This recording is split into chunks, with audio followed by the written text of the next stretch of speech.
오늘 말씀은 요한복음 중에 아주 좀 마음이 아픈 그러한 말씀을 우리가 만나게 됩니다. 어제 말씀에서 방금 전까지 만왕의 왕이신 예수님께서 수건을 허리에 두르시고 제자들의 발을 씻겨 주셨습니다. 우리는 이걸 세족식이라고 부릅니다. 창조주께서 피조물에 그 먼지 묻은 발을 어루만져 주시고 또 씻겨 주시며 내가 너를 끝까지 사랑한다는 그 사랑이 무엇인지를 몸소 섬기는 모습을 보여주셨습니다. 이제 그 거룩한 세족식을 마치고 이제 주님은 제자들과 함께 마지막 식탁에 마주 앉으셨습니다. 우리는 이것을 마지막 만찬이라고도 부릅니다. 유대 사회에서 함께 이렇게 식사를 하고 떡을 함께 뗀다는 것은 생명을 같이 하는 언약적인 우정을 사랑의 가족을 의미하는 것입니다. 그런데 이 친밀하고 사랑이 충만해야지 될 이 식탁 위에 어두운 배신의 그림자도 함께 있습니다. 오늘의 본문은 그 구원자이신 예수님의 영적인 고뇌 그리고 거기에 반하는 사람들의 제자의 탐욕, 그럼에도 그 모든 악을 이기시고 구원을 완성하시는 하나님의 절대 주권을 보여주는 그 말씀을 우리가 접하겠습니다. 예수님은 식사 도중에 갑작스럽게 충격적인 선언 말씀을 하십니다. 제자 중 하나가 자신을 배신할 것이라는 예언입니다. 18절에서 이렇게 말씀을 시작을 합니다. 내 떡을 먹는 자가 내게 발꿈치를 들었다 한 성경을 응하게 하려는 것이니라. 구약 성경에 이러한 내용이 있었다는 것이죠. 그것은 시편 41편 9절의 말씀입니다. 이와 같은 말씀입니다. 내가 신뢰하여 내 떡을 나눠 먹던 나의 가까운 친구도 나를 대적하여 그의 발꿈치를 들었나이다. 이 다윗의 시편 말씀, 이 말씀을 주님께서 이루신다는 것이죠. 여기서 발꿈치를 들었다라는 표현은 짐승이 뒷발질을 하여 자신의 주인을 해치는 배신적인 행위를 묘사하는 유대의 관용 구절입니다. 자신의 가장 가까운 곳에서 주님의 떡을 받아먹던 제자가 주님을 향해 뒷발질하는 짐승으로 변했다는 의미입니다. 배신한다는 것이죠. 제가 이 말씀, 오늘 말씀을 좀 이해를 돕기 위해서 이 당시 유대 사회, 로마 사회에서의 식사 상황, 식탁 배치에 대해서 좀 간단히 설명을 드리도록 하겠습니다. 레오나르도 다빈치의 최후의 만찬 그림을 보면은 예수님을 중심으로 해서 6명씩 제자들이 쭉 일렬로 배열이 되어 있죠. 근데 그거는 가상적인 그림이고요. 로마 시대 당시에 유다도 마찬가지죠. 식민지였으니까 그 당시에 식탁의 구조는 일자가 아니었습니다. 이렇게 한글로 치면은 디귿자 형태로 이루어져 있습니다. 식탁이 서로가 마주보고 사람들이 서로가 볼 수 있도록. 그렇지만 음식을 가지고 서빙을 해야지 되니까 디귿자나 U자 형태로 이렇게 이루어져 있는데 이 자리에서 주비는 이 디귿자 형태 중에 밑에 형태 가운데 자리. 여기에 이제 만약에 9사람이면은 여기에 3사람이 앉고 3사람 앉아 있고 뭐 12명 같으면은 4명씩 앉겠죠. 근데 가장 주빈이 이 디귿자 밑에 이 직선 형태의 가운데 자리에 앉습니다. 그것이 그날의 마스터 주인의 자리가 되고요. 왼쪽 오른쪽에는 그가 가장 그 자리에서 자신의 다음으로 생각하는 두 번째 세컨드 자리가 됩니다. 중요한 사람이 앉는 자리죠. 그리고 왼쪽에 앉은 사람은 그날의 재정을 담당하는 사람이 앉게 되는 구조입니다. 이것을 이해해야지 오늘 말씀이 쉽게 이해가 될 수 있기에 제가 설명을 조금 드렸습니다. 그래서 사도 요한은 주님의 품에 안겨 있다 그러죠. 그게 무슨 얘기냐면은 이게 우리처럼 지금 의자에 앉아서 식탁에 있는 것을 먹는 것이 아니고, 식탁이 있으면은 그 식탁 앞에 의자가 사람이 쿠션 같은 거를 놓고서 비스듬히 옆으로 누워서 먹는, 로마 영화 같은 거, 배너 같은 걸 보게 되면은 그러한 장면들이 좀 나오는 게 있죠. 앉아서 먹는 게 아니고 이렇게 비스듬하게 왼팔을 걸치고서 오른손으로 먹는 구조가 됩니다. 그러니까 이쪽 오른쪽에 있는 사람은 같이 좀 거리가 가깝다 그러면 내 품에 안겨 있는 형태가 되는 거죠. 이게 바로 요한 사도의 자리였던 것입니다.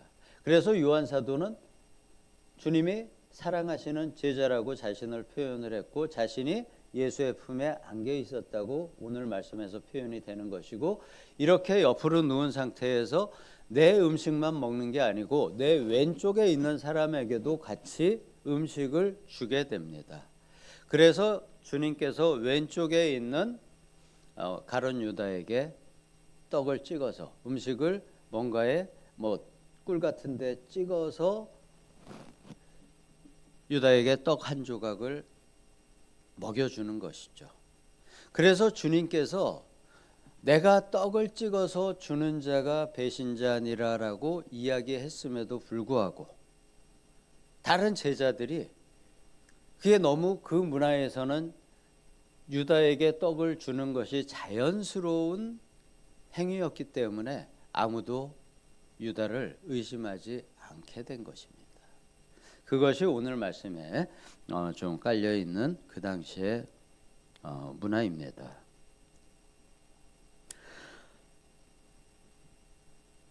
이렇게 왼쪽 자리에는 당시 재정 담당자, 그리고 음식값을 계산하던 사람의 자리였죠. 예. 그랬고요.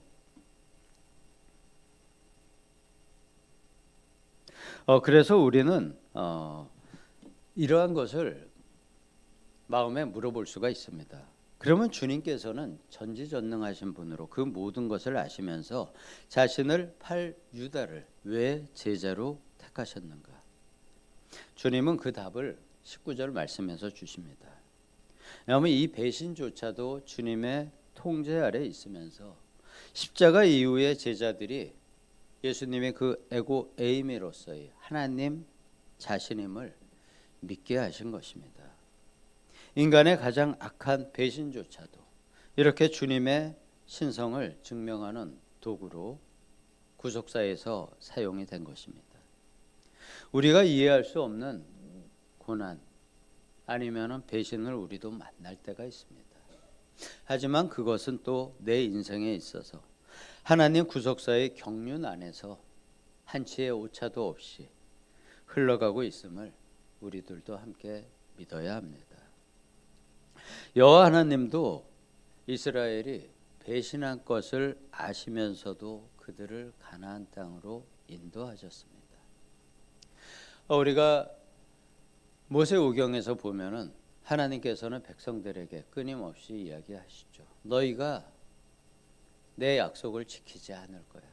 신명기에서도 모세가 너희들은 가나안 땅에 들어가서 이 약속의 말씀을 지키지 않을 거다. 그래가지고 너희는 결국 이 땅에서 쫓겨나 식민지 백성이 될 것이다 라고 이야기를 하지만 그 큰 은혜를 내려주시는 하나님을 우리가 만나게 됩니다. 주님은 이렇게 유다의 배신을 알고 계셨지만 자신이 알고 계시는 그 사실을 그냥 무미건조하게 지식의 정보로만 받아들이지는 않으셨습니다. 그래서 21절에서 주님의 마음, 그것을 제자인 요한 사도는 이렇게 묘사를 합니다. 예수께서 이 일을 아시고 심령에 괴로워하여 증언하여 이르시되 라고 말씀합니다. 주님은 지금 배신당하는 자신의 처지 때문에 괴로워하시는 것이 아닙니다. 3년 동안 사랑을 쏟았던, 서로 교제했던, 생명을 나눈 제자가 멸망의 길, 어둠의 길로 걸어가는 것을 보시면서 심령의 고통을 느끼시는 것입니다. 이것이 바로 우리를 향하신 주님의 참된 인성이고 또 우리를 향하신 하나님의 사랑입니다. 주님은 우리 기준에서의 구원자가 아니십니다. 이 가룟 유다 아니면 베드로가 3번을 부인한 그러한 배신만이 아닌 우리 또한 우리의 마음이 때로는 죄를 향해서 달려갈 때 주님은 보좌 위에서 심판의 칼만 들고 계신 것이 아니라 심판의 저울만 들고 계신 것이 아니라 그 영혼을 불쌍히 여기시면서 심령의 고통을 받으시는 분입니다. 유다를 향한 주님의 이 슬픈 눈길이 오늘 나를 향하고 있는 그러한 부분이 없는지를 우리는 항상 살펴보고 돌아보아야 합니다. 새롭게 하소서라는 그 이제 간증 프로죠. 그 간증 이야기를 듣다 보면은 참 그 말씀의 간증의 주인공이 가슴 아픈 삶을 살았던 그 사연을 이야기하면서도 덧붙이는 이야기가 항상 있죠. 자신은 그때는 몰랐지만 나중에 보니까 바로 그 순간에도 하나님은 항상 함께 하셨고 참 아픈 마음으로 바라보고 있었다는 그러한 간증을 우리가 많이 들을 수 있습니다. 그것은 이 유다에게도 베드로에게도 사도 요한에게도 또한 오늘을 살아가는 우리 한 사람 한 사람 모두에게도 똑같이 적용이 되는 말씀입니다. 제자들은 아까 제가 말씀드린 대로 누가 배신자인지 몰라서 당황을 합니다. 그때 주님의 품에 기대어 있던 사랑하는 제자 요한이 묻습니다. 주님은 대답 대신 한 가지 행동을 하십니다. 행동을 알려주십니다. 내가 떡 한 조각을 적셔다 주는 자가 그니라 하시고 곧 한 조각을 적셔서 가룟 시몬의 아들 유다에게 주니라. 26절에서 이렇게 직접적으로 말씀을 하시죠. 우리는 이 구절을 보면서 아니 직접 얘기했는데 왜 그 제자들이 몰라라고 생각을 할 수 있지만 아까 제가 설명드린 대로 그 당시 문화에서는 그것이 식사 자리에서 식탁에서 당연한 행동이었기 때문에 제자들이 알 수는 없었지만 주님이 돌아가시고 나중에 그 말씀을 성경을 응하게 하려 한 말씀이라는 의미를 알게 된 것입니다. 주님은 지금 이렇게 유다를 직접적으로 지목해서 정죄하시는 순간에도 유다는 알아들었겠죠. 다른 제자들은 몰라도 유다는 알아들었을 것입니다. 그렇지만 그에게 이렇게 마지막 음식을 건네주시면서 사랑의 손길을 내밀고 있는 것입니다. 이렇게 말씀을 하는 거겠죠. 유다에게는 유다야 지금 멈출 수 없겠니? 내가 너를 여전히 사랑한단다 라는 그것을 유다에게만 표시해서 행동으로 말씀하시는 것입니다. 이것이 주님이 유다에게 주신 마지막 회개의 기회였습니다. 주님은 오늘도 우리에게 이 떡 조각을 여전히 건네주고 계십니다. 우리가 주님을 향한 크진 않을지라도 작은 배신의 자리, 탐욕의 자리, 죄의 자리에 있을 때 주님은 역시 진노의 매 대신 사랑의 떡을 우리 마음에 건네주시면서 우리를 안타깝게 보고 계실 것입니다. 주님의 이 사랑의 손길과 눈길을 거부하지 않으시기를 소망하며 축복합니다. 그렇지만 유다는 그 마지막 사랑의 떡을 배신의 도구로 삼습니다. 주님의 호의를 자신의 악한 목적을 이루려는 기회로 이용한 그 결과 27절에서 이렇게 표현을 합니다. 유다가 떡 조각을 받은 후에 사단이 그 속에 들어갔다고 기록을 합니다. 주님의 그 마지막 사랑의 손길마저 거부하자 즉시로 사단이 그 마음에 들어가서 그의 마음을 어둠으로 장악을 하게 됩니다. 예수님은 그러한 유다에게 이제 말씀하십니다. 내가 하려고 하는 일을 속히 하라. 이 말씀은 주님 마음에 체념만은 아닙니다. 사단의 역동까지도 구속사를 위해서 사용하시는 만왕의 왕으로서의 주권적인 선포입니다. 그리고 성경은 유다의 마지막 모습을 이렇게 기록을 합니다. 오늘 말씀 마지막 30절 말씀인데요. 유다가 그 조각을 받고 곧 나가니 밤이러라. 이 밤은 세상의 빛이신 예수 그리스도를 등지고 문 밖으로 나간 영혼이 맞이할 어둠의 밤을 의미합니다. 유다는 은 30이라는 눈앞의 이익 아니면 자신의 민족의 독립이라는 자신의 신념 그것을 위해서 영원한 빛을 버리고 영원한 어둠 속으로 걸어 들어간 것입니다. 요한복음은 이렇게 오늘 말씀 몇 줄의 문장을 통해서 빛을 떠난 사람의 실체가 얼마나 허망하고 결과가 비참한지를 우리에게 사도 요한이 경고해 주는 것입니다. 사랑하는 성도 여러분, 오늘 우리는 식탁에서의 두 제자를 말씀을 통해서 봅니다. 주님의 품에 기대어 그분의 음성에 귀를 기울이는 요한 사도와 주님의 손으로부터 사랑의 떡을 받고도 어둠 속으로 걸어나간 유다의 길입니다. 주님의 품에 있을 것인지 주님을 배신하고 떠나갈 것인지 이 두 가지를 극명하게 대조를 해주고 있는 것입니다. 우리 안에도 역시 유다와 같은 모습이 있을 것입니다. 베드로 또한 그 주님의 마지막 가시는 길에 주님을 3번 부인하는 그러한 일을 겪었습니다. 우리들 역시 충분히 그러한 때가 있을 수가 있죠. 교회라는 식탁에 앉아서 주님의 말씀을 듣고 성찬에 참여하지만 마음 한구석에는 여전히 은 30이라는 세상의 유혹이 설교를 듣는 시간에도 그러한 생각들이 내 머릿속을 오갈 수 있습니다.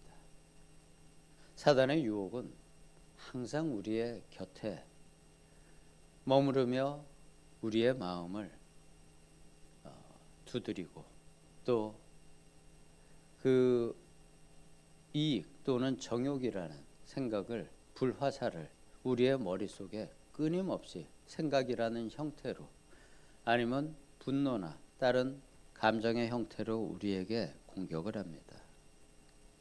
그렇지만 기억하시기 바랍니다. 주님을 떠나 문 밖으로 나가는 순간 우리가 마주할 것은 화려한 세상이 아닌 바로 영혼의 어두운 밤인 것입니다.